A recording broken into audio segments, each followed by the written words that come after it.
Lorsque j'étais jeune étudiant en théologie, et que, pour être honnête, je découvrais vraiment la théologie, j'étais plus attiré uniquement par l'idée de servir, j'y suis toujours attaché, mais moins par la réflexion.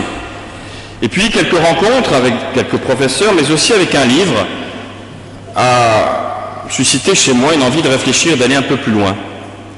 Ce livre a été écrit par Jacques Pouillet, qui est un auteur, un théologien catholique, que l'on qualifierait volontiers de catholique libéral. Et ce livre s'appelait simplement « Quand je dis Dieu ». Et au fond, son interrogation fait écho à l'interrogation de Moïse. Moïse veut bien servir Dieu, veut bien aller emmener le peuple hors d'Égypte, veut bien aller annoncer l'alliance, mais au nom de qui? Quand je dis Dieu, quand Moïse se dit « quand je dis Dieu, je dis qui ?» Dans cette rencontre, mise en scène par l'auteur de l'Exode, on a un dialogue d'ailleurs un peu surréaliste entre un buisson et un être humain. On n'est pas loin du corbeau et du renard, ou de quelque chose comme cela. Mais parler de Dieu, c'est forcément surréaliste.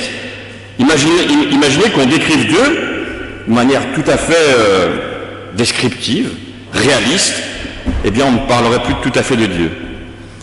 Et mon professeur, Laurent Gagnebin, disait toujours « Quand je dis Dieu, c'est déjà plus tout à fait de Dieu que je parle. » Mais revenons à notre texte. Dieu donne son nom. Autrefois, on traduisait par « je suis qui je suis ». Maintenant, vous l'avez entendu par « je suis qui je serai ». Alors, il faut revenir, effectivement, il faut aller gratter un peu plus loin et entrer, si vous le voulez bien, dans le texte hébraïque. Puisque il y a, dans cette langue, beaucoup de différences avec la nôtre. D'abord, il y a un jeu de mots, puisque le verset dit « Haya asher heye », c'est-à-dire « je suis qui je suis », mais je reviendrai là-dessus. Mais il y a un jeu de mots puisque le verbe être, en hébreu, ressemble au nom même de Dieu. Puisque l'un des noms de Dieu, qu'on appelle le tétragramme sacré, qu'on écrit souvent Yahvé, mais c'est l'un des noms de Dieu. Vous savez qu'en hébreu, chaque mot est à la base composé de 3 lettres, et puis on rajoute des suffixes, des préfixes, on enlève des lettres et on compose un mot. Mais à la base, il y a toujours 3 lettres, sauf un mot, le nom de Dieu. Donc les 4 lettres qui composent le nom de Dieu que l'on écrit Yahvé. Et vous savez comme moi que lorsque un juif tombe sur ce texte, enfin tombe sur le texte et le nom de Dieu, il ne dit jamais Yahvé, mais dit le Seigneur à la place Adonai.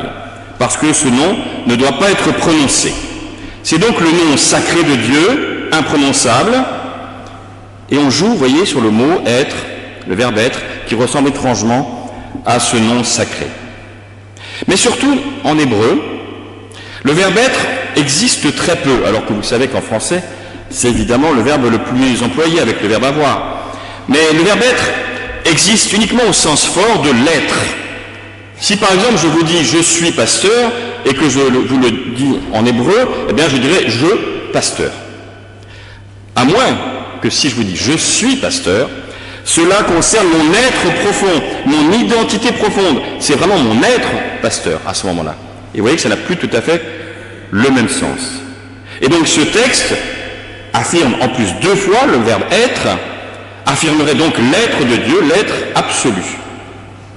D'ailleurs, la traduction en grec, la traduction dite des Septante, va traduire par une forme qui dit en gros « je suis l'être ». Avec tout le cortège, à l'époque de la traduction en grec, de la réflexion philosophique sur l'être. Vous voyez, c'est 3 mots, Haya, Asher, Heye. Ces 3 mots pourraient ainsi être compris comme le fondement de la métaphysique, la réflexion sur l'être, et là on revient en cours de terminale pour vous faire une leçon de philosophie. Quand je dis Dieu, voudrait dire alors, quand je dis l'être. Cela d'ailleurs ne va pas arranger les affaires de notre pauvre Moïse, qui voulait juste donner un nom pour le dire aux Hébreux, et qui revient avec une encyclopédie métaphysique, qui ne tient qu'en 3 mots, ce qui est un record, il est vrai. Mais surtout, en hébreu, il n'y a pas de temps comme nous, l'imparfait, le présent, le futur, il n'y a que 2 temps. L'accompli et l'inaccompli. L'accompli, c'est derrière nous, c'est le passé, mais le passé terminé. L'inaccompli, eh bien, c'est ce qui n'est pas terminé. Ça peut être du passé si ça dure encore aujourd'hui, ça peut être du présent si ça dure encore demain, et ça peut être du futur.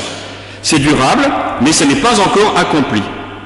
Ainsi, on pourrait traduire, comme il est traduit dans la traduction qui a été employée, « je suis qui je serai ». Mais vous pouvez traduire par « je serai qui je serai ». Bref, vous pouvez combiner tout ce que... ou « j'étais qui je serai », ou « j'étais qui je suis ». Enfin bref, vous pouvez combiner dans tous les sens. D'ailleurs, le texte du Nouveau Testament ne s'y est pas trompé, puisque dans le livre de l'Apocalypse, à plusieurs reprises, Dieu est défini comme celui qui était, qui est et qui vient. C'est donc l'inaccompli par excellence. Alors par rapport à la métaphysique que j'évoquais de l'Antiquité, cela convient déjà un peu mieux à nos esprits contemporains, marqués par les